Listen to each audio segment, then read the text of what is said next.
Punjabi radio US ਸੁਣ ਰਹੇ ਸਾਰੇ ਸਰੋਤਿਆਂ ਨੂੰ ਬਲਵਿੰਦਰ ਕੌਰ ਵੱਲੋਂ ਪਿਆਰ ਭਰੀ ਸਤਿ ਸ਼੍ਰੀ ਅਕਾਲ। ਤੇ ਜੀ ਪ੍ਰੋਗਰਾਮ ਖਬਰ ਤੇ ਨਜ਼ਰ ਪ੍ਰੋਗਰਾਮ ਦੇ ਵਿੱਚ ਸਾਡੇ ਨਾਲ ਹੋਣਗੇ ਅੱਜ ਬਲਤੇਜ ਬਾਨੋ ਜੀ, ਦੱਸਣਗੇ ਭਾਰਤ ਵਿੱਚ ਪੰਜਾਬ ਵਿੱਚ ਕੀ ਕੁਛ ਵਾਪਰ ਰਿਹਾ।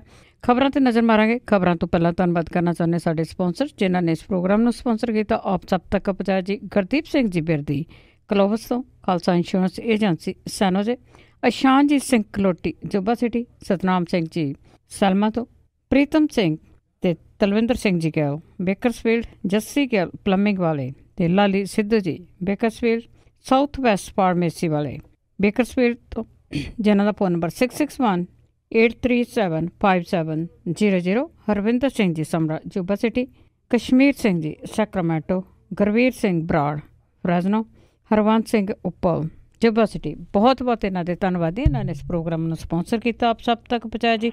ਸਾਡੇ ਨਾਲ ਜੁੜ ਚੁੱਕੇ ਨੇ ਬਲਤੇਜ ਪੰਨੇ ਜੀ, ਸਤਿ ਸ਼੍ਰੀ ਅਕਾਲ, ਸਵਾਗਤ ਹੈ ਜੀ। ਸਤਿ ਸ਼੍ਰੀ ਅਕਾਲ ਜੀ, ਧੰਨਵਾਦ ਜੀ, ਬਹੁਤ ਮਿਹਰਬਾਨੀ। ਤੇ ਬਲਤੇਜ ਪੰਨੇ ਜੀ, ਸਭ ਤੋਂ ਪਹਿਲਾਂ ਜਿਹੜੀ ਮੇਨ ਖਬਰ ਹੈਗੀ ਆ ਪੇਪਰਾਂ ਦੇ ਵਿੱਚ ਆਈ ਹੋਈ, ਨਠਾਰੀ ਕਾਂਡ ਹੋਇਆ ਸੀਗਾ, ਉਸ ਦੇ ਵਿੱਚ ਨੂੰ ਮਨਿੰਦਰ ਸਿੰਘ ਪੰਧੇਰ ਤੇ ਕੋਹਲੀ ਨੂੰ ਮੌਤ ਦੀ ਸਜ਼ਾ। ਬਿਲਕੁਲ ਜੀ, ਐਕਚੁਅਲੀ ਇਹ ਮਾਮਲਾ ਪੁਰਾਣਾ ਹੈ ਜੀ, 2006 ਦਾ। ਨੋਇਡਾ ਦੇ ਵਿੱਚ ਇੱਕ ਏਰੀਆ ਪੈਂਦਾ ਨਠਾਰੀ, ਇਸੇ ਕਰਕੇ ਇਹ ਨਠਾਰੀ ਕਾਂਡ ਦੇ ਨਾਂ ਦੇ ਉੱਤੇ ਜਿਹੜਾ ਜੀ ਮਸ਼ਹੂਰ ਹੋਇਆ ਸੀਗਾ ਕਾਂਡ। ਜਦੋਂ ਇੱਕ ਕੁੜੀ ਜਿਹੜੀ ਰਕਸ਼ੇ ਤੇ ਆਈ ਤੇ ਰਕਸ਼ੇ ਵਾਲੇ ਦੇ ਪੈਸੇ ਉਹਨੇ ਦੇਣੇ ਸੀਗੇ, ਉਹ ਅੰਦਰ ਚਲੇ ਗਈ ਕੁੜੀ ਔਰ ਬਾਹਰ ਨਾ ਆਈ ਤਾਂ ਰਕਸ਼ੇ ਵਾਲੇ ਨੇ, ਕਿਉਂਕਿ ਉਹਨੇ ਵਿਚਾਰੇ ਨੇ ਆਪਣਾ ਕਿਰਾਇਆ ਲੈਣਾ ਸੀ, ਉਹਨੇ ਬੂਹਾ ਖੜਕਾਤਾ ਵੀ ਇੱਥੇ ਕੁੜੀ ਅੰਦਰ ਆਈ ਸੀ। ਤਾਂ ਅੰਦਰੋਂ ਜਿਹੜਾ ਸੁਰਿੰਦਰ ਕੋਹਲੀ ਸੀਗਾ, ਇਹਨੇ ਬੂਹਾ ਖੋਲ ਕੇ ਇਹ ਕਿਹਾ ਕਿ ਉਹ ਕੁੜੀ ਤਾਂ ਵਾਪਸ ਚਲੇਗੀ, ਜਦੋਂ ਕਿ ਉਹ ਰਕਸ਼ੇ ਵਾਲੇ ਨੇ ਇਹ ਕਿਹਾ ਕਿ ਬੂਹੇ ਦੇ ਮੂਹਰੇ ਤਾਂ ਉਹ ਖੜਾ, ਉਹ ਕਿੱਧਰ ਦੀ ਚਲੇਗੀ। ਇੱਥੋਂ ਜਿਹੜਾ ਸੀਗਾ ਜੀ ਥੋੜਾ ਸ਼ੱਕ ਅੱਗੇ ਪੈਣਾ ਸ਼ੁਰੂ ਹੋਇਆ, ਪੁਲਿਸ ਤੱਕ ਜਿਹੜੀ ਸੀ ਉਹ ਗੱਲ ਗਈ ਤੇ ਉਹਦੇ ਵਿੱਚ ਇੱਕ ਜਿਹੜਾ ਸੀਗਾ ਪਿੰਜਰ ਲੱਭ ਗਿਆ ਇਸ ਘਰ ਦੇ ਪਿਛਲੇ ਪਾਸੇ ਤੋਂ। ਜਾਂਚ ਹੋਣੀ ਸ਼ੁਰੂ ਹੋਈ ਔਰ ਜਾਂਚ ਚਲਦੀ ਚਲਦੀ ਇੱਥੋਂ ਤੱਕ ਚਲੇਗੀ ਕਿ 19 ਪਿੰਜਰ ਜਿਹੜੇ ਸੀਗੇ ਜੀ ਉਹ ਬਰਾਮਦ ਕੀਤੇ ਗਏ ਔਰ 19 ਕੇਸ ਦਰਜ ਹੋਏ।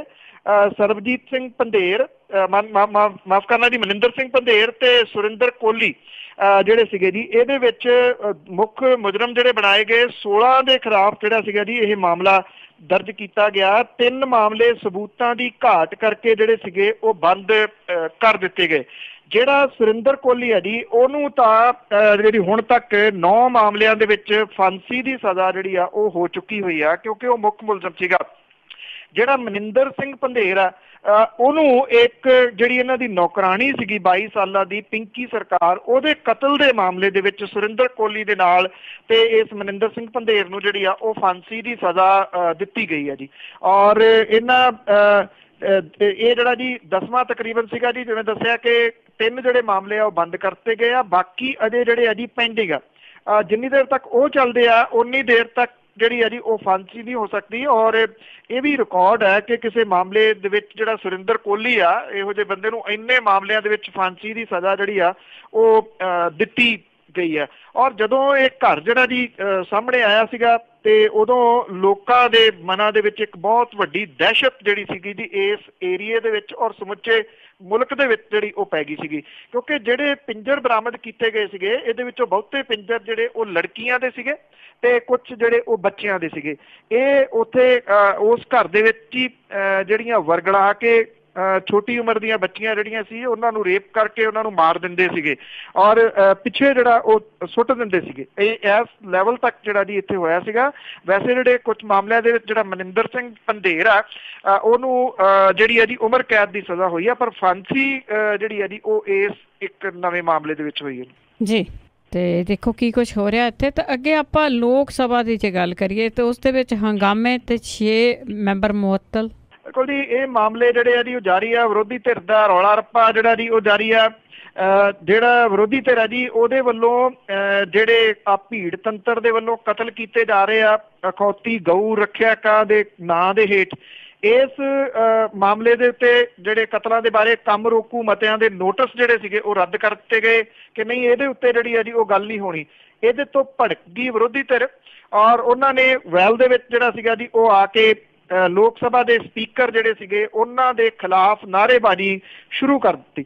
ਕੇਂਦਰ ਦੀ ਸਰਕਾਰ ਚਾਹੁੰਦੀ ਨਹੀਂ ਗਈ ਕਿ ਇਸ ਮਸਲੇ ਨੂੰ ਜਿਹੜਾ ਜੀ ਉਹ ਪਾਰਲੀਮੈਂਟ ਦੇ ਵਿੱਚ ਉਠਾਇਆ ਜਾਵੇ। ਪ੍ਰਧਾਨ ਮੰਤਰੀ ਨੇ ਇਸੇ ਕਰਕੇ ਜਿਹੜਾ ਸੀਗਾ ਜੀ ਇਹਦੇ ਸੈਸ਼ਨ ਤੋਂ ਪਹਿਲਾਂ ਇਹ ਜਿਹੜਾ ਜੀ ਉਹ ਜ਼ਰੂਰ ਕਹਿ ਦਿੱਤਾ ਸੀਗਾ ਜੀ ਕਿ ਇਹ ਮਾੜੇ ਨੇ, ਰੋਕੇ ਜਾਣੇ ਚਾਹੀਦੇ ਆ। ਸੁਪਰੀਮ ਕੋਰਟ ਨੇ ਪਿਛਲੇ ਦਿਨਾਂ ਦੇ ਵਿੱਚ ਜਿਹੜਾ ਜੀ ਇਹਦਾ ਨੋਟਿਸ ਲਿਆ ਸੀਗਾ।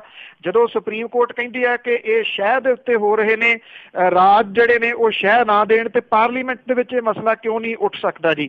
ਔਰ ਕੰਮ ਰੋਕੂ ਮਤਿਆਂ ਦੇ ਜਿਹੜੇ ਨੋਟਿਸ ਸੀਗੇ ਜੀ ਉਹ ਰੱਦ ਕਿਵੇਂ ਕਰਤੇ ਗਏ, ਇਹਦੇ ਤੋਂ ਹੀ ਭੜਕੀ ਸੀਗੀ ਜੀ ਜਿਹੜੀ ਵਿਰੋਧੀ ਧਿਰ। ਔਰ ਇਹਨਾਂ ਨੇ ਜਿਹੜਾ ਸੀਗਾ ਜੀ ਭਾਜਪਾ ਮੈਂਬਰਾਂ ਨੇ ਕੀ ਕੀਤਾ, ਇਹਨਾਂ ਨੇ ਨਾਅਰੇਬਾਜ਼ੀ ਜਿਹੜੀ ਸੀ ਵਿਰੋਧੀ ਧਿਰ ਦੇ ਖਿਲਾਫ ਕਰਨੀ ਸ਼ੁਰੂ ਕਰ ਦਿੱਤੀ।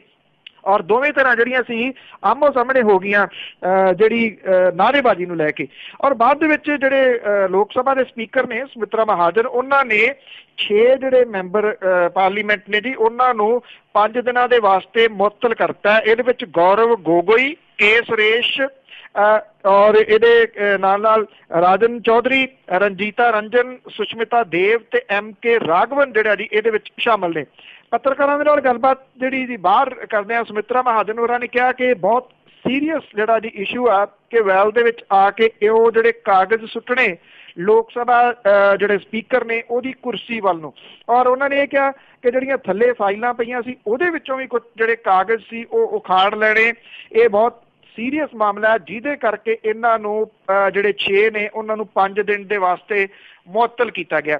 ਹੁਣ ਅੱਜ ਵੇਖਣਾ ਹੋਊਗਾ ਕਿ ਵਿਰੋਧੀ ਧਿਰ ਜਿਹੜੀ ਹੈ ਜੀ ਇਸ ਮਾਮਲੇ ਨੂੰ ਕਿਵੇਂ ਲੈਂਦੀ ਆ, ਕਿਹੜੇ ਤਰੀਕੇ ਦੇ ਨਾਲ ਇਹ ਮੁਅੱਤਲ ਕੀਤੇ ਗਏ ਜਿਹੜੇ ਮੈਂਬਰ ਪਾਰਲੀਮੈਂਟ ਨੇ ਉਹਨਾਂ ਦੀ ਜਿਹੜੀ ਹੈ ਜੀ ਉਹ ਮਾਮਲਾ ਉਠਾਉਂਦੀ ਆ।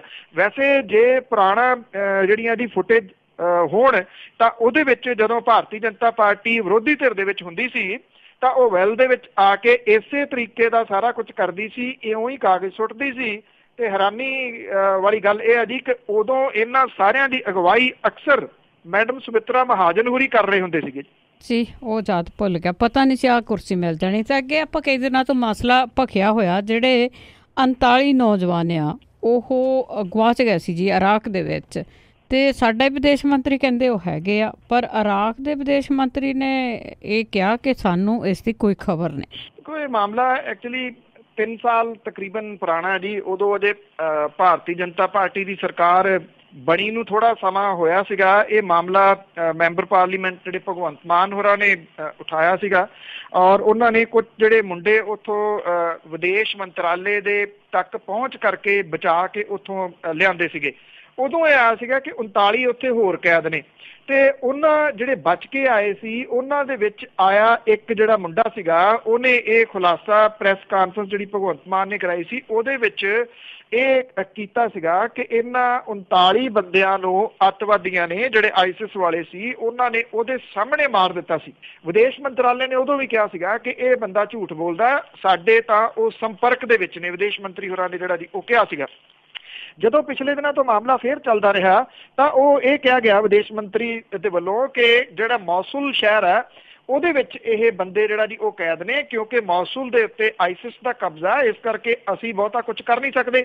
ਹੁਣ ਮੌਸੂਲ ਦੇ ਉੱਤੇ ਇਰਾਕੀ ਫੌਜਾਂ ਦਾ ਜਿਹੜਾ ਜੀ ਉਹ ਕਬਜ਼ਾ ਹੋ ਗਿਆ, ਉੱਥੋਂ ਖਦੇੜ ਦਿੱਤਾ ਗਿਆ ਆਈਸਿਸ ਵਾਲਿਆਂ ਨੂੰ, ਤੇ ਇਹ ਗੱਲ ਜਿਹੜੀ ਦੀ ਆਖੀ ਗਈ ਵੀ ਹੁਣ ਉਹ ਕਿੱਥੇ ਨੇ। ਤਾਂ ਵਿਦੇਸ਼ ਮੰਤਰੀ ਦਾ ਜਿਹੜਾ ਜੀ ਬਿਆਨ ਆ ਗਿਆ ਕਿ ਉਹ ਅਸਲ ਦੇ ਵਿੱਚ ਮੌਸੂਲ ਨਹੀਂ, ਬਾਦੁਸ਼ ਸ਼ਹਿਰ ਹੈ, ਉੱਥੋਂ ਦੀ ਜੇਲ੍ਹ ਦੇ ਵਿੱਚ ਕੈਦ ਨੇ, ਉੱਥੋਂ ਅਸੀਂ ਛੁਡਾ ਲਾਂਗੇ। ਕੁਝ ਰਿਪੋਰਟਾਂ ਇਹ ਆ ਗਈਆਂ ਕਿ ਜਿਹੜਾ ਬਾਦੁਸ਼ ਦੀ ਜਿਹੜੀ ਗੱਲ ਕਰ ਰਹੇ ਆ ਇਹ ਉੱਤਰ ਪੱਛਮ ਦੇ ਵਿੱਚ ਹੈ, ਇੱਥੇ ਤਾਂ ਕੋਈ ਜੇਲ੍ਹ ਹੀ ਹੈ ਨਹੀਂ ਗੀ, ਉਹ ਕਿਹੜੀ ਨਵੀਂ ਜੇਲ੍ਹ ਦੇ ਵਿੱਚ ਜਿਹੜਾ ਜੀ ਹੈ ਨੇ। ਸੋ ਇਸ ਤਰ੍ਹਾਂ ਦੇ ਜਿਹੜੇ ਬਿਆਨ ਸੀਗੇ ਜੀ ਉਹ ਦਿੰਦੇ ਰਹੇ ਲਗਾਤਾਰ ਵਿਦੇਸ਼ ਮੰਤਰੀ। ਹੁਣ ਕਹਾਣੀ ਜਿਹੜੀ ਦੀ ਇੱਥੇ ਆ ਕੇ ਅਟਕੀ ਕਿ ਇਰਾਕ ਦੇ ਵਿਦੇਸ਼ ਮੰਤਰੀ ਜਿਹੜੇ ਨੇ ਜੀ ਇਬਰਾਹਿਮ ਅਲ ਜਾਫਰੀ, ਉਹ ਇੱਥੇ ਭਾਰਤ ਦੇ 3 ਦਿਨਾਂ ਦੌਰੇ ਤੇ ਆਏ ਨੇ।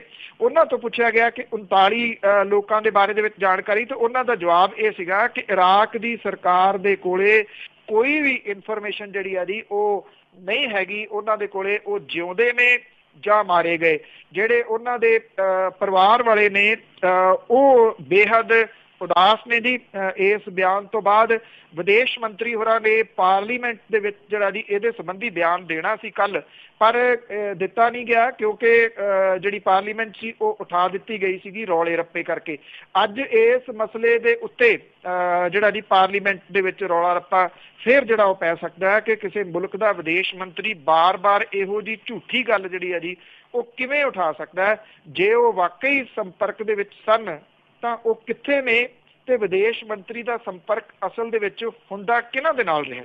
ਹਵਾ ਦੇ ਵਿੱਚ ਉਹਦਾ ਟਾਈਮ ਹੀ ਟਪਾਉਂਦੇ ਸੀਗੇ। ਤੇ ਅੱਗੇ ਆਪਾਂ ਕੈਪਟਨ ਅਮਰਿੰਦਰ ਸਿੰਘ ਦੀ ਜੇ ਗੱਲ ਕਰੀਏ ਤੇ ਉਹਨਾਂ ਦੀ ਮਾਤਾ ਦਾ ਸੰਸਕਾਰ ਅੱਜ ਜੀ ਬਿਲਕੁਲ ਜੀ। ਇਹ ਜਿਹੜੇ ਮਹਿੰਦਰ ਕੌਰ ਹੋਰੀ ਸਨ ਜੀ 95 ਸਾਲਾਂ ਦੇ ਸਨ ਔਰ ਪਿਛਲੇ ਲੰਬੇ ਸਮੇਂ ਤੋਂ ਬਿਮਾਰ ਸੀਗੇ ਜੀ ਔਰ ਇੱਥੇ ਮੋਤੀ ਮਹਿਲ ਦੇ ਵਿੱਚ ਹੀ ਉਹਨਾਂ ਨੂੰ ਜਿਹੜਾ ਜੀ ਰੱਖਿਆ ਗਿਆ ਸੀਗਾ ਜੀ। ਇੱਥੇ ਹੀ ਉਹ ਜੇਰੇ ਇਲਾਜ ਸਨ ਤੇ ਉਹਨਾਂ ਦਾ ਕੱਲ ਸ਼ਾਮ ਜਿਹੜਾ ਜੀ ਦੇਹਾਂਤ ਹੋ ਗਿਆ। ਇੱਥੇ ਕੈਪਟਨ ਅਮਰਿੰਦਰ ਸਿੰਘ ਹੋਰਾਂ ਦੇ ਅੱਜ ਦੇ ਸਾਰੇ ਰੁਝੇਵੇਂ ਜਿਹੜੇ ਆ ਜੀ ਉਹ ਰੱਦ ਕੀਤੇ ਗਏ ਆ। ਉਹ ਇੱਥੇ ਪਟਿਆਲੇ ਪਹੁੰਚ ਗਏ ਨੇ। ਇੱਥੇ ਉਹਨਾਂ ਦਾ ਅੱਜ ਜਿਹੜਾ ਜੀ ਉਹ ਅੰਤਮ ਸੰਸਕਾਰ ਕੀਤਾ ਜਾਊਗਾ। ਮਹਿੰਦਰ ਕੌਰ ਹੋਰੀ ਜਿਹੜਾ ਜੀ ਇੱਕ ਧਾਰਮਿਕ ਜਿਹੜੀ ਸ਼ਖਸੀਅਤ ਮੰਨੇ ਜਾਂਦੇ ਸਨ, ਸਿੱਖ ਧਰਮ ਦੇ ਬੜੇ ਉਹ ਨੇੜੇ ਸਨ। ਉਹਨਾਂ ਦੇ ਪਿਤਾ ਜਿਹੜੇ ਹਰਚੰਦ ਸਿੰਘ ਜੇਜੀ ਪ੍ਰਜਾਤੰਤਰ ਲਹਿਰ ਦੇ ਮੋਢੀ ਸੀਗੇ। ਉਹਨਾਂ ਦੇ ਪਤੀ ਜਿਹੜੇ ਯਾਦਵਿੰਦਰ ਸਿੰਘ ਪਟਿਆਲਾ ਦੇ ਮਹਾਰਾਜਾ ਸੀਗੇ। ਨੀਦਰਲੈਂਡ ਦੇ ਵਿੱਚ ਭਾਰਤ ਦੇ ਰਾਜਦੂਤ ਤੇ ਵਿਧਾਇਕ ਵੀ ਰਹੇ ਜੀ। ਔਰ ਜਿਹੜੇ ਮਹਿੰਦਰ ਕੌਰ ਹੋਰੀ ਸਨ ਜੀ ਉਹ ਵੀ ਮੈਂਬਰ ਪਾਰਲੀਮੈਂਟ ਜਿਹੜਾ ਜੀ ਉਹ ਬਣੇ ਸਨ। ਸੰਗਰੂਰ ਦੇ ਪਿੰਡ ਚੂਲੜ ਦੇ ਨਾਲ ਉਹ ਸੰਬੰਧਿਤ ਸਨ, ਜਿੱਥੇ ਇੱਕ ਬਹੁਤ ਵੱਡਾ ਪਰਿਵਾਰ ਜਿਹੜਾ ਜੇਜੀ ਪਰਿਵਾਰ ਮੰਨਿਆ ਜਾਂਦਾ। ਉਹਨਾਂ ਦੇ ਘਰਾਣੇ ਦੇ ਵਿੱਚੋਂ ਇੱਕ ਸਨ। ਲਾਹੌਰ ਤੋਂ ਪੜ੍ਹੇ ਹੋਏ ਸਨ, ਕੁਈਨ ਮੈਰੀ ਕਾਲਜ ਤੋਂ। 1938 ਦੇ ਵਿੱਚ ਇਸ ਪਰਿਵਾਰ ਦੇ ਵਿੱਚ ਜਿਹੜਾ ਜੀ ਉਹ ਵਿਆਹੇ ਗਏ। 1947 ਤੋਂ ਲੈ ਕੇ 49 ਤੱਕ ਜਿਹੜੇ ਲੋਕ ਪਾਕਿਸਤਾਨ ਤੋਂ ਉੱਜੜ ਕੇ ਆਏ ਸਨ ਉਹਨਾਂ ਨੂੰ ਇਸ ਪਾਸੇ ਵਸਾਉਣ ਦੇ ਵਿੱਚ ਉਹ ਵਾਹਵਾ ਉਦੋਂ ਉਹਨਾਂ ਨੇ ਜਿਹੜਾ ਜੀ ਉਹ ਕੰਮ ਕੀਤਾ ਜਿਹੜਾ ਉਹ ਦੱਸੀਦਾ। ਜਿਹੜੇ ਸਿੱਖ ਵਿਦਵਾਨ ਨੇ ਇੱਕ ਉਹ ਇਹ ਗੱਲ ਕਹਿੰਦੇ ਨੇ, ਅਸ਼ੋਕ ਸਿੰਘ ਬਾਗੜੀਆ ਹੋਰੀ, ਕਿ ਜਿਹੜਾ ਇੱਥੇ ਕੈਪਟਨ ਹੋਰਾਂ ਦਾ ਜਿਹੜਾ ਪਰਿਵਾਰ ਹੈ ਉਹਨੂੰ ਜਿਹੜਾ ਜੀ ਸਿੱਖੀ ਦੇ ਨਿਰੰਤਰ ਨੇੜੇ ਰੱਖਣ ਦੇ ਵਿੱਚ ਮਹਿੰਦਰ ਕੌਰ ਹੋਰਾਂ ਦਾ ਬਹੁਤ ਵੱਡਾ ਜਿਹੜਾ ਜੀ ਉਹ ਰੋਲ ਹੈ। ਅੱਜ ਉਹਨਾਂ ਦਾ ਅੰਤਮ ਸੰਸਕਾਰ ਜਿਹੜਾ ਜੀ ਉਹ ਦੁਪਹਿਰ ਦੇ ਸਮੇਂ ਇੱਥੇ ਪਟਿਆਲੇ ਦੇ ਵਿੱਚ ਕੀਤਾ ਜਾਊਗਾ ਜੀ। ਤੇ ਅੱਗੇ ਆਪਾਂ ਗੱਲ ਕਰਦੇ ਹਾਂ ਭਾਜਪਾ ਦੀ। ਇਹ ਕਹਾਣੀਆਂ ਕਿਤਾਬਾਂ ਤੋਂ ਬੜੇ ਡਰਦੇ ਤੇ ਇਸੇ ਤਰ੍ਹਾਂ ਪਾਸ਼ ਦੀ ਕਵਿਤਾ ਤੋਂ ਵੀ ਭਾਜਪਾ ਡਰ ਗਏ। ਉਹਦੀ ਜਿਹੜਾ ਤਾਂ ਕਿਤਾਬਾਂ ਦੇ ਵਿੱਚ ਛੇੜਛਾੜ ਆ ਜੀ ਉਹਦਾ ਅਕਸਰ ਚਰਚਾ ਚੱਲਦਾ ਰਹਿੰਦਾ ਕਿ ਕਿਤੇ ਕਿਸੇ ਨੂੰ ਕੁਛ ਲਿਖਤਾ, ਕਿਤੇ ਕਿਸੇ ਨੂੰ ਕੁਛ ਜਿਹੜਾ ਜੀ ਉਹ ਲਿਖ ਦਿੱਤਾ। ਔਰ ਜਿੰਨੀ ਛੇੜਛਾੜ ਜਿਹੜੀ ਹੈ ਜੀ ਉਹ ਹੋ ਰਹੀ ਹੈ ਜਿਹੜਾ ਇਸ ਕਿਤਾਬਾਂ ਦੇ ਵਿੱਚ ਉਹ ਕਿਸੇ ਤੋਂ ਲੁਕੀ ਛਿਪੀ ਨਹੀਂ। ਕੁਝ ਚੀਜ਼ਾਂ ਜਿਹੜੀਆਂ ਜੀ ਉਹ ਅਕਸਰ ਇਸੇ ਤਰੀਕੇ ਦੇ ਨਾਲ ਸਾਹਮਣੇ ਜਿਹੜੀਆਂ ਉਹ ਆ ਜਾਂਦੀਆਂ ਨੇ। ਜਿਹੜੀ 19 ਸਾਲਾਂ ਦੀ ਉਮਰ ਦੇ ਵਿੱਚ ਜਿਹੜਾ ਅਵਤਾਰ ਪਾਸ਼ ਸੀਗਾ ਜੀ ਉਹਨੇ ਜਦੋਂ ਪੰਜਾਬੀ ਕਵਿਤਾ ਦੇ ਮੌਜੂਦਾ ਸਰੂਪ ਦੇ ਉੱਤੇ ਉਂਗਲ ਚੁੱਕੀ ਸੀਗੀ ਤਾਂ ਉਦੋਂ ਦੇ ਇੱਕ ਸਥਾਪਿਤ ਕਵੀ ਨੇ ਉਹਦੀ ਕਵਿਤਾ ਨੂੰ ਇਹ ਕਿਹਾ ਸੀਗਾ ਕਿ ਇਹ ਸਿਰਫ ਇੱਕ ਲਾਲ ਟਾਕੀ ਹੈ। ਤੇ ਉਦੋਂ ਜਿਹੜਾ ਪਾਸ਼ ਸੀਗਾ ਜੀ ਉਹਨੇ ਇਹਦਾ ਜਵਾਬ ਇੱਕ ਕਵਿਤਾ ਦੇ ਰੂਪ ਦੇ ਵਿੱਚ ਲਿਖਿਆ ਸੀਗਾ ਜੀ ਕਿ ਮੈਥੋਂ ਇਹ ਆਸ ਨਾ ਰੱਖਿਓ ਕਿ ਮੈਂ ਤੁਹਾਡੇ ਚਗਲੇ ਹੋਏ ਸਵਾਦਾਂ ਦੀ ਗੱਲ ਕਰਾਂਗਾ। ਇਹ ਜਿਹੜਾ ਜੀ ਜਿਹੜੇ ਕਵਿਤਾ ਸੀਗੀ ਇਹ ਹਿੰਦੀ ਦੇ ਵਿੱਚ ਜਿਹੜੀ ਉਹ ਟਰਾਂਸਲੇਟ ਹੋਈ। ਔਰ ਜਿਹੜੀ 2006 ਦੇ ਵਿੱਚ ਪਾਸ਼ ਦੀ ਮਸ਼ਹੂਰ ਕਵਿਤਾ ਸੀਗੀ ਸਭ ਤੋਂ ਖਤਰਨਾਕ ਹੁੰਦਾ ਹੈ ਮੁਰਦਾ ਸ਼ਾਂਤੀ ਨਾਲ ਭਰ ਜਾਣਾ, ਇਹ ਜਿਹੜੀ ਹੈ ਜੀ 11ਵੀਂ ਦੇ ਵਿੱਚ ਹਿੰਦੀ ਦਾ ਜਿਹੜਾ ਸਬਜੈਕਟ ਹੈ ਜੀ ਉਹਦੇ ਵਿੱਚ ਲੱਗੀ। ਔਰ ਪੰਜਾਬੀ ਇੱਕੋ ਇੱਕ ਕਵੀ ਹੈ ਜੀ ਪਾਸ਼ ਜਿਹਦੀ ਕਵਿਤਾ ਨੂੰ NCERT ਨੇ ਆਪਣੀਆਂ ਜਿਹੜੀਆਂ ਕਿਤਾਬਾਂ ਸੀਗੀਆਂ ਉਹਦੇ ਵਿੱਚ ਜਗ੍ਹਾ ਦਿੱਤੀ। ਇਸ ਤੋਂ ਇਲਾਵਾ ਜੀ ਰਵਿੰਦਰਨਾਥ ਟੈਗੋਰ ਦੇ ਵਿਚਾਰ ਮਿਰਜ਼ਾ ਗਾਲਿਬ ਦੀ ਇੱਕ ਕਵਿਤਾ ਤੇ MF ਹੁਸੈਨ ਦੀ ਜਿਹੜੀ ਉਹਦੀ ਆਟੋਬਾਇਓਗ੍ਰਾਫੀ ਹੈ ਜੀ ਉਹਦੀਆਂ ਟੂਕਾਂ ਨੂੰ ਹਟਾਉਣ ਦੇ ਵਾਸਤੇ NCERT ਨੂੰ ਜਿਹੜੀ ਹੈ ਜੀ ਉਹ ਚਿੱਠੀ ਲਿਖੀ ਗਈ ਆ ਕਿ ਇਹ ਕਵਿਤਾਵਾਂ ਜਿਹੜੀ ਕਵਿਤਾ ਹੈ ਇਹਦੇ ਵਿੱਚ ਰਵਿੰਦਰਨਾਥ ਟੈਗੋਰ ਦੀ ਕਵਿਤਾ, ਮਿਰਜ਼ਾ ਗਾਲਿਬ ਦੀ ਕਵਿਤਾ ਤੇ MF ਹੁਸੈਨ ਦੀ ਜਿਹੜੀ ਸਵੈ ਜੀਵਨੀ ਆ ਇਹ 17 ਜਿਹੜੀਆਂ ਉਹ ਹਟਾ ਦਿੱਤੀਆਂ ਜਾਣ। ਜਵਾਹਰ ਲਾਲ ਨਹਿਰੂ ਯੂਨੀਵਰਸਿਟੀ ਹਿੰਦੀ ਸਾਹਿਤ ਦੇ ਸਾਬਕਾ ਪ੍ਰੋਫੈਸਰ ਤੇ NCERT ਦੇ ਹਿੰਦੀ ਪਾਠ ਪੁਸਤਕ ਕਮੇਟੀ ਦੇ ਕਨਵੀਨਰ ਰਹੇ ਪਰਸ਼ੋਤਮ ਅਗਰਵਾਲ ਜਿਹੜਾ ਜੀ ਉਹ ਇਹ ਕਹਿੰਦਾ ਹੈ ਕਿ ਬਤਰਾ ਜਿਹਨੇ ਇਹ ਚਿੱਠੀ ਲਿਖੀ ਆ ਉਹਦਾ ਇੱਕ ਘਟੀਆ ਵਿਚਾਰ ਹੈ ਤੇ ਅਕਾਦਮਿਸ਼ਨ ਦੇ ਨਾਲ ਇਹਦਾ ਕੋਈ ਸੰਬੰਧ ਨਹੀਂ ਗਾ ਜੀ। ਉਹਨਾਂ ਇਹ ਕਹਿਣਾ ਕਿ ਪਾਸ਼ ਦੀ ਕਵਿਤਾ ਨੂੰ ਹਿੰਦੀ ਦੀਆਂ ਜਿਹੜੀਆਂ ਕਿਤਾਬਾਂ ਨੇ ਇਹਦੇ ਵਿੱਚ ਸ਼ਾਮਲ ਜਿਹੜਾ ਜੀ ਉਹ ਦੇਰ ਪਹਿਲਾਂ ਕੀਤਾ ਗਿਆ ਸੀਗਾ, ਇਹ ਕੋਈ ਨਵਾਂ ਜਿਹੜਾ ਉਹ ਨਹੀਂ ਕੀਤਾ ਗਿਆ, ਜਿਹਦੇ ਕਰਕੇ ਜਿਹੜੇ ਬਾਕੀ ਸਟੂਡੈਂਟ ਨੇ ਉਹ ਵੀ ਇਸ ਭਾਸ਼ਾ ਤੋਂ ਜਿਹੜਾ ਜੀ ਉਹ ਜਾਣੂ ਹੋ ਸਕਦੇ ਨੇ। ਜਿਹੜੇ ਪ੍ਰੋਫੈਸਰ ਅਗਰਵਾਲ ਨੇ ਉਹ ਕਹਿੰਦੇ ਆ ਕਿ ਸਾਡਾ ਜਿਹੜਾ ਜੀ ਮਕਸਦ ਹੈ ਉਹ ਜਮਹੂਰੀ ਤੇ ਸਮੁੱਚੇ ਭਾਰਤ ਦਾ ਢਾਂਚਾ ਜਿਹੜਾ ਸਟੂਡੈਂਟ ਦੇ ਸਾਹਮਣੇ ਪੇਸ਼ ਕਰਨਾ ਔਰ ਇਹ ਉਦਾਰਵਾਦੀ ਸਿੱਖਿਆ ਦਾ ਇੱਕ ਪਾਰਟ ਹੈ। ਉਹ ਕਹਿੰਦੇ ਜਿੱਥੋਂ ਤੱਕ ਬਤਰਾ ਦਾ ਸਵਾਲ ਹੈ, ਜਿਹਨੇ ਕਿਹਾ ਕਿ ਇਹ ਕਵਿਤਾ ਹਟਾ ਦਿਓ, ਉਹ ਕਹਿੰਦੇ ਕਿ ਮੇਰੀ ਸਮਝ ਦੇ ਮੁਤਾਬਕ ਉਹਨੂੰ ਇਹਨਾਂ ਕਿਤਾਬਾਂ ਦੇ ਵਿਚਲੇ ਕੁਝ ਗੈਰ ਹਿੰਦੀ ਸ਼ਬਦਾਂ ਦੇ ਉੱਤੇ ਇਤਰਾਜ਼ ਹੈ। ਉਹ ਕਹਿੰਦੇ ਕਿ ਪਾਰਟੀ ਅੰਗਰੇਜ਼ੀ ਦਾ ਸ਼ਬਦ ਹੈ। ਮੈਨੂੰ ਉਹਨਾਂ ਨੇ ਕਿਹਾ ਕਿ ਹੈਰਾਨੀ ਹੈ ਕਿ ਭਾਜਪਾ ਨੂੰ ਸੁਝਾਅ ਦਿੱਤਾ ਹੈ ਕਿ ਪਾਰਟੀ ਹਿੰਦੀ ਦੀ ਥਾਂ ਸ਼ਬਦ ਜਿਹੜਾ ਜੀ ਉਹ ਵਰਤਿਆ ਜਾਵੇ।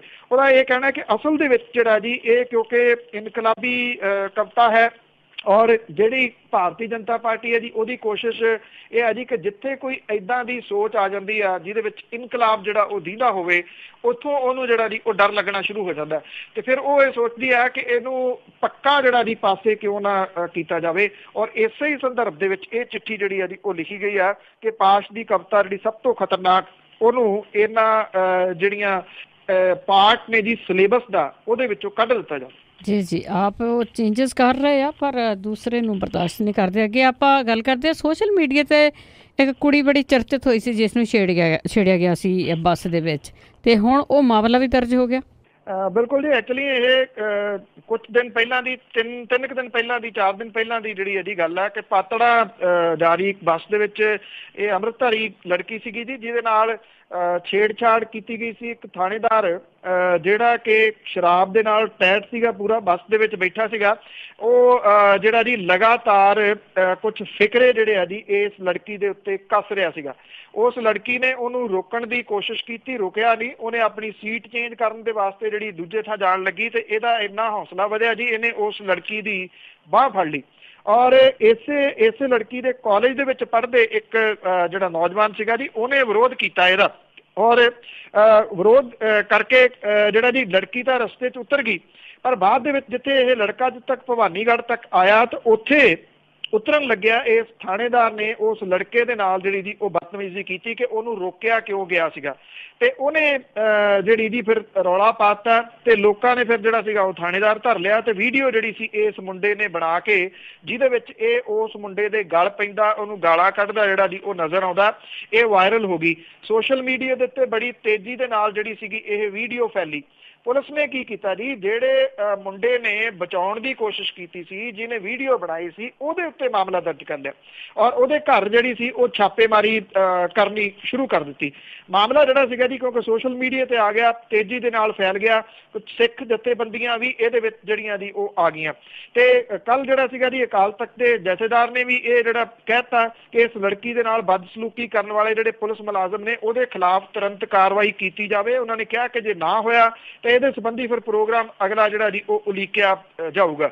ਜਿਹੜੀ ਪੁਲਿਸ ਪਹਿਲਾਂ ਕਹਿੰਦੀ ਸੀਗੀ ਕਿ ਇਹ ਅਣਪਛਾਤਾ ਪੁਲਿਸ ਵਾਲਾ ਸੀਗਾ, ਸਾਨੂੰ ਇਹਦਾ ਪਤਾ ਨਹੀਂ ਲੱਗ ਰਿਹਾ, ਤੇ ਜਦੋਂ ਇਹ ਮਾਮਲਾ ਜਿਹੜਾ ਜੀ ਭੱਕ ਗਿਆ, ਜ਼ਿਆਦਾ ਤੇਜ਼ ਹੋ ਗਿਆ, ਤੇ ਹੁਣ ਇਹਦੇ ਉੱਤੇ ਮਾਮਲਾ ਜਿਹੜਾ ਜੀ ਉਹ ਦਰਜ ਹੋ ਗਿਆ। ਇਹ ਅਣਪਛਾਤਾ ਪੁਲਿਸ ਵਾਲਾ ਜਿਹੜਾ ਸੀ ਉਹ ਪਛਾਤਾ ਗਿਆ। ਇਹਦਾ ਨਾਮ ਜਿਹੜਾ ਜੀ ਦਿਦਾਰ ਸਿੰਘ ਹੈ ਔਰ ਇਹਦੇ ਖਿਲਾਫ ਜੀ 295A ਦੇ ਤਹਿਤ ਜਿਹੜਾ ਜੀ ਉਹ ਮਾਮਲਾ ਦਰਜ ਕੀਤਾ ਗਿਆ।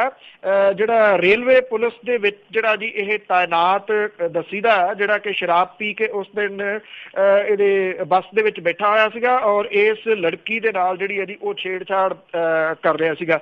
ਵੈਸੇ ਇਹ ਤਾਂ ਠੀਕ ਹੈ ਕਿ ਇਹ ਸਾਹਮਣੇ ਆ ਗਈ ਗੱਲ, ਜਿਹੜੀ ਜੀ ਵਾਇਰਲ ਹੋ ਗਈ, ਨਹੀਂ ਤਾਂ ਜਿਹੜੇ ਇੱਕ ਜਿਹੜਾ ਜੀ ਪਿਛਲੇ ਦਿਨੀ ਮੈਂ ਗੱਲ ਕਰ ਰਿਹਾ ਸੀ ਕਿਸੇ ਦੇ ਨਾਲ, ਇੱਥੇ ਬੱਚੀ ਪੜ੍ਹਦੀ ਹੈ ਜੀ ਪਟਿਆਲੇ, ਉਹ ਕਹਿੰਦੀ ਸੀ ਕਿ ਜਿਹੜੀ ਉਹਨਾਂ ਦੇ ਵਾਸਤੇ ਸਭ ਤੋਂ ਵੱਡੀ ਜਿਹੜੀ ਗੱਲ ਆ, ਉਹ ਕਹਿੰਦੀ ਇਹ ਹੁੰਦੀ ਆ ਕਿ ਪਿੰਡੋਂ ਜਦੋਂ ਚੜ੍ਹੀਦਾ ਤੇ ਸ਼ਹਿਰ ਆ ਕੇ ਉਤਰੀਦਾ, ਉਤਰ ਜਾਈਦਾ ਵੀ ਸ਼ੁਕਰ ਆ ਜਿਹੜਾ ਅੱਜ ਉਤਰ ਗਏ, ਤੇ ਦੁਬਾਰਾ ਚੜ੍ਹ ਕੇ ਜਾਣ ਦਾ ਜਿਹੜਾ ਜੀ ਉਹ ਫਿਕਰ ਲੱਗ ਜਾਂਦਾ, ਕਿਉਂਕਿ ਬੱਸਾਂ ਦੇ ਵਿੱਚ ਇਹ ਸਾਰਾ ਕੁਝ ਬਹੁਤ ਵੱਡੇ ਪੱਧਰ ਦੇ ਉੱਤੇ ਜਿਹੜਾ ਜੀ ਉਹ ਚੱਲਦਾ। ਹਾਂ, ਇਹ ਮਾਮਲਾ ਜਿਹੜਾ ਸੀਗਾ ਜੀ ਸਾਹਮਣੇ ਆ ਗਿਆ ਔਰ ਉਸ ਨੌਜਵਾਨ ਨੇ ਜਿਹੜਾ ਸੀਗਾ ਜੀ ਸਿਆਣਪ ਕਰਕੇ ਇਹਦੀ ਵੀਡੀਓ ਬਣਾ ਕੇ ਵਾਇਰਲ ਕਰਤੀ, ਨਹੀਂ ਤਾਂ ਕਿਹਨੇ ਪੁੱਛਣਾ ਸੀ ਉਸ ਕੁੜੀ ਨੂੰ ਤੇ ਉਸ ਮੁੰਡੇ ਨੂੰ ਚੱਕਰਾਂ ਦੇ ਵਿੱਚ ਜਿਹੜਾ ਜੀ ਉਹ ਪੁਲਿਸ ਨੇ ਪਾਈ ਫਿਰਨਾ ਸੀ। ਬਿਲਕੁਲ ਜੀ, ਛੱਡਣਾ ਹੀ ਨਹੀਂ ਸੀਗੇ। ਤਾਂ ਅੱਗੇ ਆਪਾਂ ਗੱਲ ਕਰਦੇ ਹਾਂ ਜੀ ਸਿੱਖ ਰੈਫਰੈਂਸ ਲਾਇਬ੍ਰੇਰੀ ਦੀ, ਤੇ ਜਿਹੜੀ ਸ਼੍ਰੋਮਣੀ ਕਮੇਟੀ ਆ ਉਹ ਕੇਂਦਰ ਦੇ ਜਵਾਬ ਤੋਂ ਨਿਰਾਸ਼ ਜੀ। ਦਰਬਾਰ ਸਾਹਿਬ ਸਮੂਹ ਦੇ ਵਿੱਚ ਜਿਹੜੀ ਸਿੱਖ ਰੈਫਰੈਂਸ ਲਾਇਬ੍ਰੇਰੀ ਸੀ, ਜਿਹੜੀ 1984 ਦੇ ਵਿੱਚ ਜਿਹੜਾ ਸਾਕਾ ਨੀਲਾ ਤਾਰਾ ਹੋਇਆ ਸੀ, ਉਦੋਂ ਸਾੜ ਦਿੱਤੀ ਗਈ ਸੀ। ਇਹਦੀ ਸਮੱਗਰੀ ਵਾਪਸ ਕਰਨ ਸੰਬੰਧੀ ਸੈਂਟਰ ਦੀ ਸਰਕਾਰ ਜਿਹੜੀ ਹੈ ਜੀ ਉਹਦੇ ਜਿਹੜਾ ਹੁੰਗਾਰਾ ਉਹਦੇ ਤੋਂ ਨਿਰਾਸ਼ ਹੈ ਜੀ। ਸ਼੍ਰੋਮਣੀ ਗੁਰਦੁਆਰਾ ਪ੍ਰਬੰਧਕ ਕਮੇਟੀ ਅਕਾਲੀ ਦਲ ਦੀ ਭਾਈਵਾਲ ਭਾਜਪਾ ਦੀ ਕੇਂਦਰ ਦੇ ਵਿੱਚ ਸਰਕਾਰ ਹੋਣ ਦੇ ਬਾਵਜੂਦ ਕਮੇਟੀ ਦੀ ਮੰਗ ਦਾ ਕੋਈ ਹੁੰਗਾਰਾ ਜਿਹੜਾ ਜੀ ਉਹ ਕੇਂਦਰ ਦੀ ਸਰਕਾਰ ਨੇ ਨਹੀਂ ਦਿੱਤਾ। RTI ਦੇ ਤਹਿਤ ਕੇਂਦਰ ਦੀ ਸਰਕਾਰ ਦੇ ਕੋਲੋਂ ਜਾਣਕਾਰੀ ਮੰਗੀ ਗਈ ਸੀ, ਜਿਹਦੇ ਜਵਾਬ ਦੇ ਵਿੱਚ ਕੇਂਦਰ ਦੀ ਸਰਕਾਰ ਨੇ ਕਿਹਾ ਕਿ ਫੌਜੀ ਹਮਲੇ ਸਮੇਂ ਦਾ ਕੋਈ ਸਮਾਨ ਕੇਂਦਰ ਦੀ ਸਰਕਾਰ ਕੋਲ ਹੈ ਨਹੀਂਗਾ। ਇਹ ਸਮਾਨ ਸ਼੍ਰੋਮਣੀ ਕਮੇਟੀ ਨੂੰ ਵਾਪਸ ਕਰ ਦਿੱਤਾ ਗਿਆ ਸੀਗਾ। ਸ਼੍ਰੋਮਣੀ ਕਮੇਟੀ ਦੇ ਵੱਲੋਂ ਪਿਛਲੇ 33 ਸਾਲਾਂ ਤੋਂ ਲਗਾਤਾਰ ਇਸ ਸਮੱਗਰੀ ਦੀ ਵਾਪਸੀ ਦੀ ਮੰਗ ਜਿਹੜੀ ਹੈ ਜੀ ਉਹ ਕੀਤੀ ਜਾ ਰਹੀ ਹੈ। ਪਿਛਲੇ ਦਿਨਾਂ ਤੋਂ ਜਿਹੜੀ ਭਾਰਤੀ ਜਨਤਾ ਪਾਰਟੀ ਹੈ ਜੀ ਉਹਦੇ ਖਿਲਾਫ ਸ਼੍ਰੋਮਣੀ ਗੁਰਦੁਆਰਾ ਪ੍ਰਬੰਧਕ ਕਮੇਟੀ ਦੇ ਪ੍ਰਧਾਨ ਜਿਹੜੇ ਆ ਜੀ ਬੋਲ ਰਹੇ ਨੇ, ਜਾਂ ਤੁਸੀਂ ਇਹ ਕਹਿ ਦਿਓ ਕਿ ਬੁਲਵਾਏ ਜਾ ਰਹੇ ਨੇ। ਉਹਨਾਂ ਨੇ ਫਿਰ ਇਹ ਗੱਲ ਕਹੀ ਆ ਕਿ ਚਿੱਟੇ ਦਿਨ ਵਾਂਗ ਸਪਸ਼ਟ ਹੈ ਜੀ ਕਿ ਲਾਇਬ੍ਰੇਰੀ ਦੀ ਸਮੱਗਰੀ ਫੌਜ ਲੈ ਗਈ ਸੀ, ਇਹਦੇ ਕਈ ਗਵਾਹ ਵੀ ਸੀਗੇ। ਔਰ ਉਹਨਾਂ ਨੇ ਕਿਹਾ ਕਿ ਸਾਬਕਾ ਰਾਸ਼ਟਰਪਤੀ ਜਿਹੜੇ ਅੱਜ ਹੋ ਗਏ ਪ੍ਰਣਬ ਮੁਖਰਜੀ ਦੇ ਨਾਲ ਮੁਲਾਕਾਤ ਕਰਕੇ ਚਿੱਠੀ ਵੀ ਉਹਨਾਂ ਨੇ ਦਿੱਤੀ ਸੀ, ਜਿਹੜੇ ਅਗਲੀ ਕਾਰਵਾਈ ਲਈ ਗ੍ਰਹਿ ਮੰਤਰਾਲੇ ਨੂੰ ਭੇਜਿਆ ਗਿਆ ਸੀਗਾ। ਉਹਨਾਂ ਕਿਹਾ ਕਿ ਇਹ ਮਾਮਲਾ ਹੁਣ ਨਵੇਂ ਰਾਸ਼ਟਰਪਤੀ ਕੋਲ ਵੀ ਰੱਖਿਆ ਜਾਊਗਾ। ਸ਼੍ਰੋਮਣੀ ਕਮੇਟੀ ਨੂੰ ਸਿੱਖ ਰੈਫਰੈਂਸ ਲਾਇਬ੍ਰੇਰੀ ਨੂੰ ਦਰਬਾਰ ਸਮੂਹ ਤੋਂ ਬਾਹਰ ਸਥਾਪਿਤ ਕਰਨ ਦਾ ਫੈਸਲਾ ਜਿਹੜਾ ਜੀ ਉਹਨਾਂ ਨੇ ਕਿਹਾ ਕੀਤਾ ਕਿ ਜਿੱਥੇ ਇਹਦੀ ਪੁਰਾਣੀ ਸ਼ਾਨ ਨੂੰ ਬਹਾਲ ਜਿਹੜਾ ਉਹ ਕੀਤਾ ਜਾਊਗਾ। ਇਹ ਭਾਵ ਕਿ ਇਹੋ ਜਿਹੀਆਂ ਚੀਜ਼ਾਂ ਬਾਹਰ ਕੱਢ ਦਿਓ ਜੀ ਉੱਥੋਂ। ਸੋ ਕੇਂਦਰ ਸਰਕਾਰ ਦੇ ਵੱਲੋਂ ਇਹ ਵੀ ਜਿਹੜਾ ਜੀ ਦਾਅਵਾ ਕੀਤਾ ਜਾ ਚੁੱਕਿਆ ਕਿ ਸਾਰਾ ਸਮਾਨ ਸ਼੍ਰੋਮਣੀ ਕਮੇਟੀ ਨੂੰ ਮੋੜ ਦਿੱਤਾ ਗਿਆ ਸੀ ਤੇ ਵਾਪਸ ਕੀਤੇ ਸਮਾਨ ਦੀ ਵਸੂਲੀ ਸੰਬੰਧੀ ਕਮੇਟੀ ਦੇ ਅਧਿਕਾਰੀਆਂ ਦੇ ਸਾਈਨ ਵੀ ਉਹਨਾਂ ਕੋਲ ਹੈਗੇ ਆ ਜੀ। ਇਹ ਲਿਖਤੀ ਜਵਾਬ ਜਿਹੜਾ ਸੈਂਟਰ ਨੇ ਦਿੱਤਾ, ਇਹਦਾ ਮਤਲਬ ਇਹ ਆ ਕਿ 30 ਸਾਲਾਂ ਤੋਂ ਉੱਪਰ ਸਮੇਂ ਤੋਂ ਸ਼੍ਰੋਮਣੀ ਗੁਰਦੁਆਰਾ ਪ੍ਰਬੰਧਕ ਕਮੇਟੀ ਮੂਰਖ ਹੀ ਬਣਾਈ ਜਾਂਦੀ ਹੈ ਜੀ ਲੋਕਾਂ ਨੂੰ ਕਿ ਸਮਾਨ ਦੀ ਵਾਪਸੀ ਦੇ ਵਾਸਤੇ ਮੰਗ ਜਿਹੜੀ ਆ ਉਹ ਕੀਤੀ ਗਈ ਆ, ਜਦੋਂ ਕਿ ਕੇਂਦਰ ਦੀ ਸਰਕਾਰ ਇਹ ਕਹਿੰਦੀ ਆ ਕਿ ਅਸੀਂ ਉਦੋਂ ਹੀ ਸਮਾਨ ਜਿੰਨਾ ਕੁ ਹੈਗਾ ਸੀ ਮੋੜਤਾ ਸੀ। ਔਰ ਬਕਾਇਦਾ ਤੌਰ ਦੇ ਉੱਤੇ ਰਿਸੀਵਿੰਗ ਦੇ ਪੇਪਰਾਂ ਦੇ ਉੱਤੇ ਸ਼੍ਰੋਮਣੀ ਗੁਰਦੁਆਰਾ ਪ੍ਰਬੰਧਕ ਕਮੇਟੀ ਦੇ ਬੰਦਿਆਂ ਦੇ ਸਾਈਨ ਜਿਹੜੇ ਆ ਜੀ ਉਹ ਹੈਗੇ ਆ।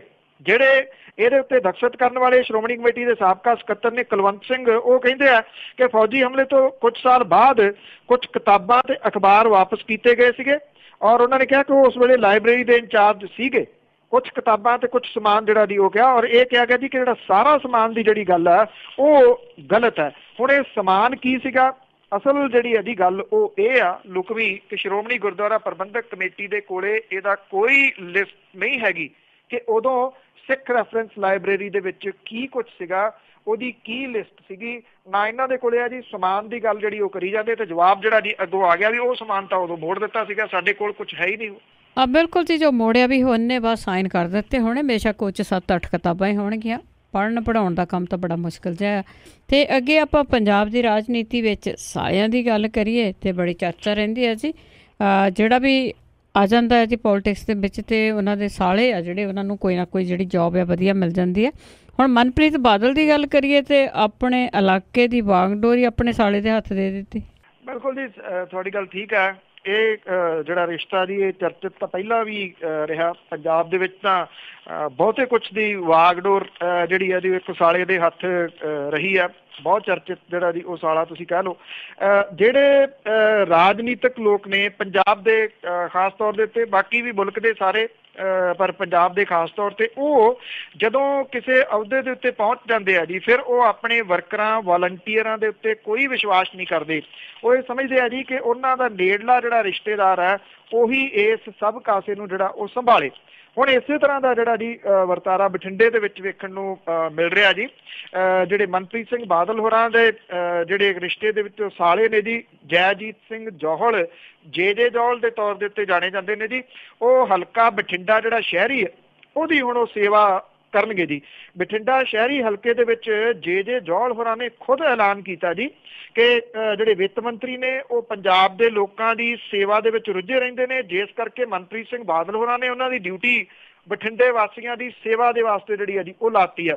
ਖਜ਼ਾਨਾ ਮੰਤਰੀ ਦੇ ਜਿਹੜੇ ਰਿਸ਼ਤੇਦਾਰ ਨੇ ਜੀ ਉਹਨਾਂ ਨੇ ਬਠਿੰਡੇ ਸ਼ਹਿਰ ਦੇ ਵਿੱਚ ਆਟਾ ਦਾਲ ਸਕੀਮ ਦੇ ਤਹਿਤ ਗਰੀਬ ਲੋਕਾਂ ਨੂੰ ਕਣਕ ਦੀ ਵੰਡ ਕੀਤੀ, ਜਦੋਂ ਕਿ ਸੰਵਿਧਾਨਕ ਤੌਰ ਦੇ ਉੱਤੇ ਉਹ ਇਹ ਵੰਡ ਕਰ ਨਹੀਂ ਸਕਦੇ ਜੀ। ਉਹਨਾਂ ਦੇ ਕੋਲੇ ਕਿਉਂਕਿ ਕੋਈ ਅਥਾਰਟੀ ਨਹੀਂ ਉਹਨਾਂ ਦੇ ਕੋਲੇ ਹੈਗੀ।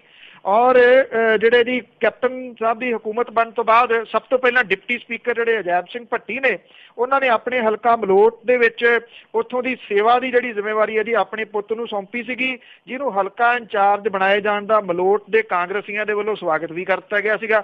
ਹੁਣ ਖਜ਼ਾਨਾ ਮੰਤਰੀ ਹੋਰਾਂ ਨੇ ਵੀ ਆਪਣੇ ਹਲਕੇ ਦੀ ਜਿਹੜੀ ਜ਼ਿੰਮੇਵਾਰੀ ਹੈ ਜੀ ਉਹ ਜੇ ਜੌਹਲ ਹੋਰਾਂ ਨੂੰ ਸੌਂਪ ਦਿੱਤੀ ਹੈ ਔਰ ਉਹ ਉਹਨਾਂ ਨੇ ਕੱਲ ਜਿਹੜਾ ਜੀ 1600 ਦੇ ਕਰੀਬ ਜਿਹੜੇ ਲੋਕ ਸੀਗੇ ਉਹਨਾਂ ਨੂੰ ਅਗਲੇ 6 ਮਹੀਨਿਆਂ ਦੇ ਵਾਸਤੇ ਆਟਾ ਦਾਲ ਜਿਹੜਾ ਸੀਗਾ ਜੀ ਉਹ ਵੰਡਿਆ।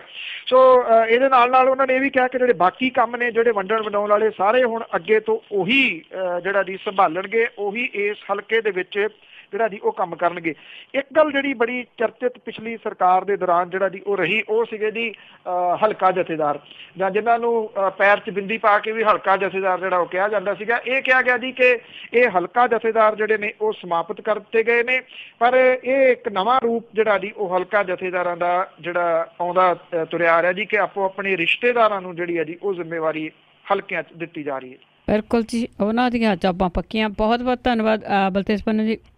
ਬਹੁਤ ਮਿਹਰਬਾਨੀ ਜੀ, ਧੰਨਵਾਦ ਜੀ, ਸਤਿ ਸ਼੍ਰੀ ਅਕਾਲ ਜੀ। ਤੇ ਸਰੋਤੇ ਸਨ ਬਲਤੇਜ ਪੰਨੂ ਜੀ ਜੋ ਸਾਡੇ ਨਾਲ ਜੁੜਦੇ ਨੇ, ਕਰਦੇ ਨੇ ਖਬਰਾਂ। ਇਸੇ ਦੇ ਨਾਲ ਸਾਡਾ ਅੱਜ ਦਾ ਬੁਲਟਨ ਇੱਥੇ ਸਮਾਪਤ। ਹੁਣ ਬਲਵਿੰਦਰ ਕੌਰ ਵੱਲੋਂ ਵੀ ਆਪ ਸਭ ਨੂੰ ਹੀ ਪਿਆਰ ਭਰੀ ਸਤਿ ਸ਼੍ਰੀ ਅਕਾਲ।